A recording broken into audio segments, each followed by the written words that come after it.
امینجان شریپوف طبیب شناخته تاجیک که قریب 20 سال اخیر در شهر ارنبورگ روسیه کار و زندگی میکرد روز 16 اپریل در خانه‌اش بر اثر سکته قلب از عالم چشم پوشید. مرحوم همگی 55 سال داشت و از او 6 فرزند یتیم ماند. پسر خردی دکتر امینجان امسال اکادمی دیپلماتی روسیه را ختم میکند. به گفته نزدیکانش جنازه دکتر امینجان را روز 18 اپریل به تاجیکستان میآورند.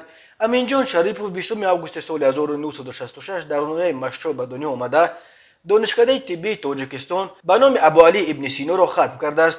امینجان شریپوف سال 2003 به روسیه کوچید و در شهر ارنبورگ به طبابت مردم ادامه داد.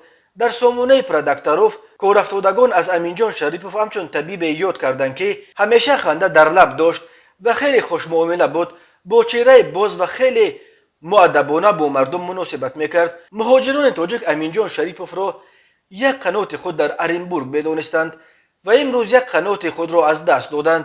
آنها میگویند دکتر امینجان به مهاجران تاجیک خیلی دلسوزی میکرد و از این رو همه زادگان تاجیکستان هر باره که مریض میشدند چه شب و چه روز همیشه به سراغ دکتر امینجان میرفتند و او نیز همیشه به کمک آنها میرسید و تا دم به پایش پوره راست شدن و پوره شفا یافتن مهاجران مریض از بالای سر آنها دور نمیشد.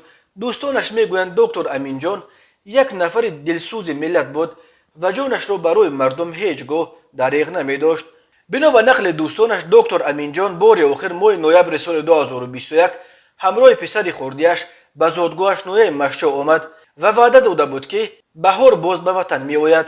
دکتر امینجان که همیشه به وعده های خود استوار بود این دفعه هم به وعدهش وفا کرد. او روز 18 اپریل باز به وطن برمیگردد، ولی این بار برای آن که در آغوش وطن عزیزش که اینقدر برای آن میسوخت به خوب ابد برود. روانت شاد و آخرتت آباد باد دکتر امینجان.